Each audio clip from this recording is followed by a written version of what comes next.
Solo. So today I will be talking about, you guessed it, droids. So droids are kind of like robots, except for they're in the Star Wars world, like my friend R2. And so R2 can do some things like this. R2, play message.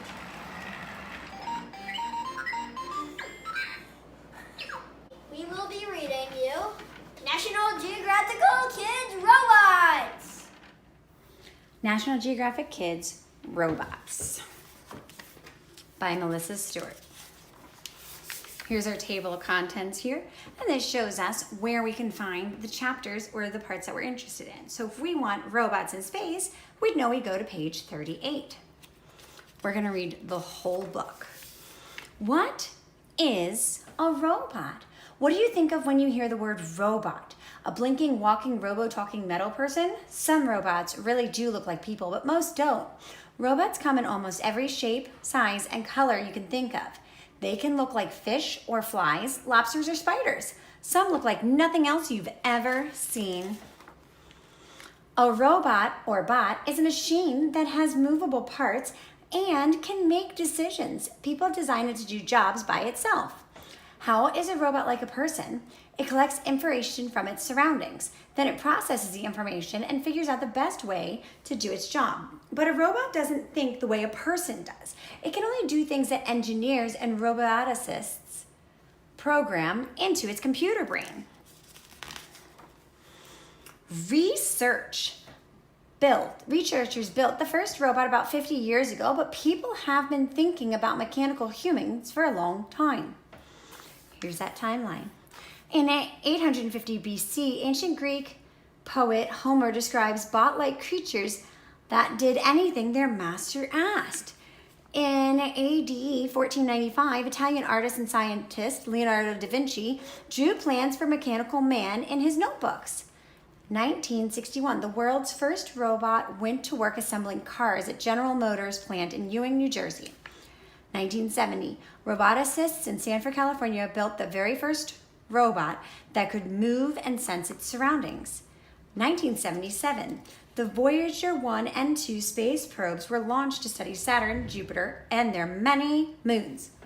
Right now, you could hear a noise outside my house. You could hear a loud boom. That's actually the sound of a robot from the trash truck picking up my trash and recycling. Robots really are all over the place, right, guys? All right. In 1996, researchers at Honda introduced P2, the first human-like robot. In 1999, Sony developed AIBO, a robotic dog that could interact with people. In 2011, R2 was launched into International Space Station, making it the first human-like robot in space. Every robot is designed for a specific job, and that job determines what the robot looks like. But no matter what a robot does, it has three kinds of parts: a computer, sensor, and actuators.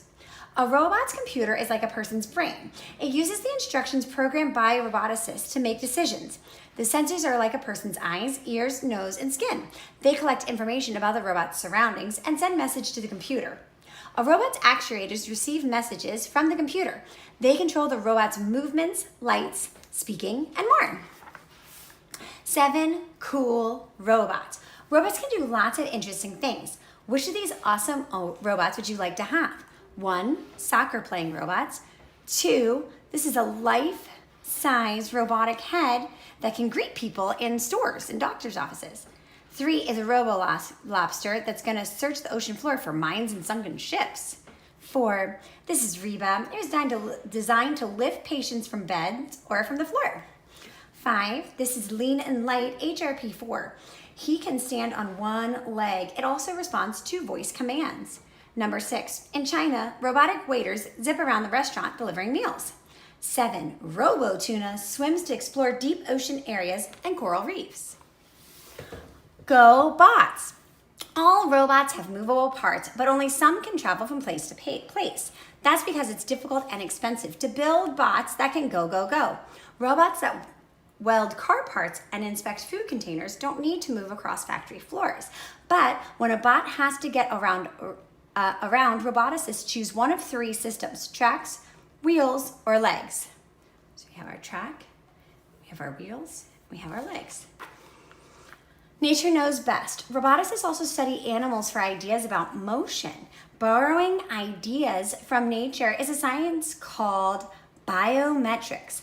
Animals are really good at moving around on the planet.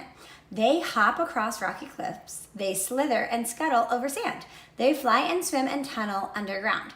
Many motions that animals use can be used by robots. LS35 robot has legs that work like a dog. It can follow a person and move safely around trees and rocks. Engineers hope that one day this robot will follow spoken commands like a loyal dog.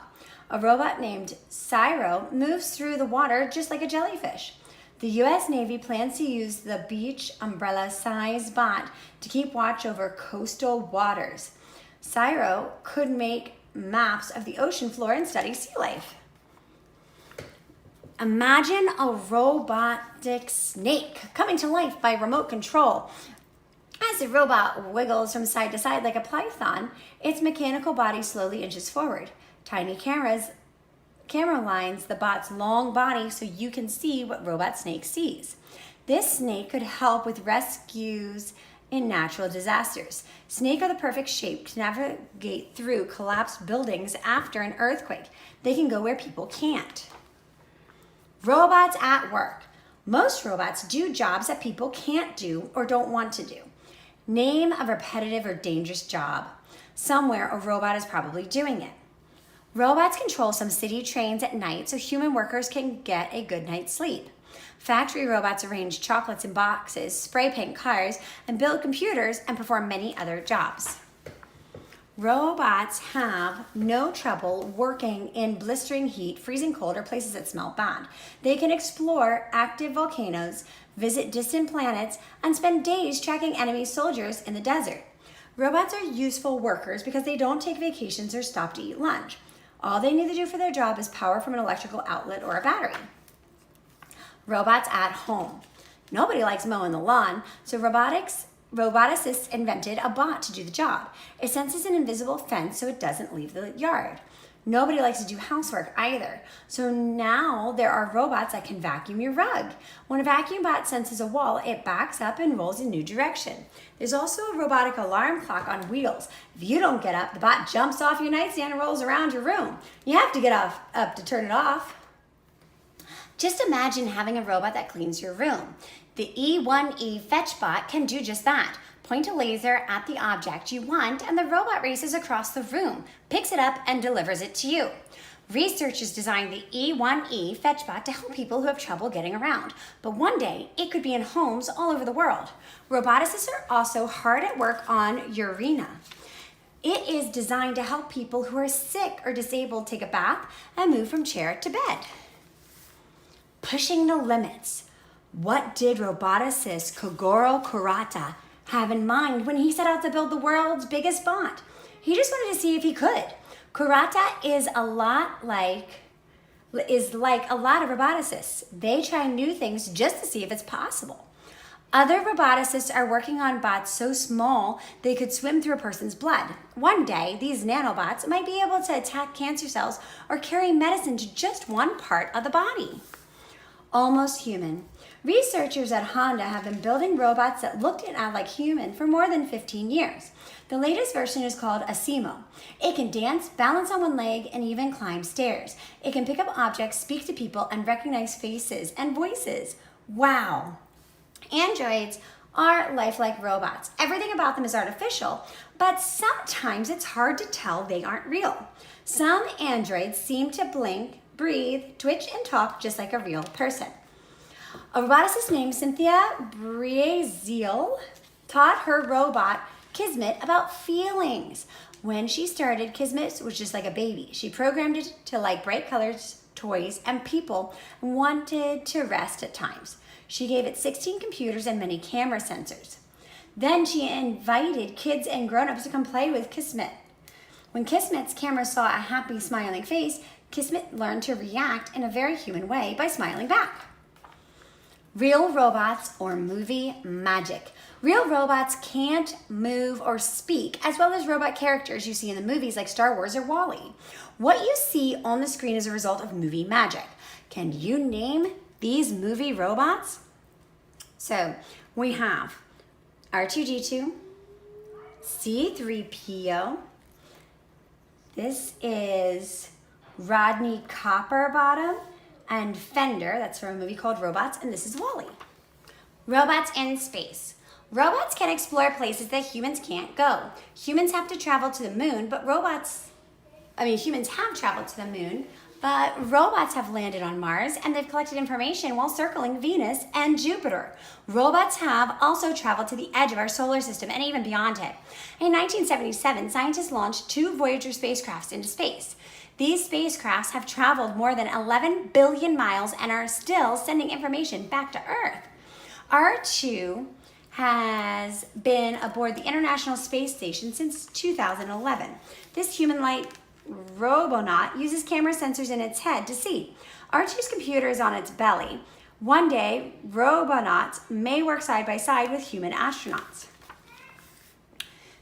2 rover robots are exploring Mars. Opportunity has been cruising around the red planet since 2004, and Curiosity landed in 2012. Both bots are studying the planet's air, soil, and rocks. Scientists are looking for signs of ancient life on Mars. They also want to know how much the planet was once covered with water. You can build bots. Think you'd like to build a bot? You aren't alone. Each year, more than 200,000 kids ages 9 to 16 join First Lego League. They work on teams and research to solve a science question or problem. Then they build and program Lego robots to do a series of jobs. After about 10 weeks of planning, building, and programming, many FLL teams get together at a big event where they can win awards, prizes. Sound like fun? Let your parents and teachers know. They can help you start an FLL team in your school. Robots of the future. It will be a long time before a household bot does all your cooking and cleaning. But in just a few years, a robot might drive you to school. Right now, several companies are developing robotic cars that drive themselves, covered with sensors. Robo-cars are safer and use less gas than the cars we drive today. What other amazing robo-inventions will soon be part of our lives? We'll just have to wait and see. Here's our glossary. And in our glossary, it tells you what a word is and what it means. So, an actuator is a robot part that performs an action. An android is a robot that looks or acts like a person. Artificial is made by humans. Biometrics is copying the shape and movement of animals in a machine design. Nanobot is a robot so small you need a microscope to see it. Navigate is to locate a place and plan a path to get there. Program is to give a set of instructions to a machine. Robonaut is a robot astronaut. Roboticist is a person who builds robots. Sensors is a robot part that detects light, temperature, pressure, sound, or motion. And surroundings is the condition of things around a person or object. And the final part of this book is there is an index. And an index is if you were looking for a specific word, like I wanted to go back and find the Mars rover, I would know that I could find that on 5 and page 40 and 41. Thank you so much for joining me as I read the book, Robots. Don't forget to subscribe and like, and may the force be with you, and goodbye!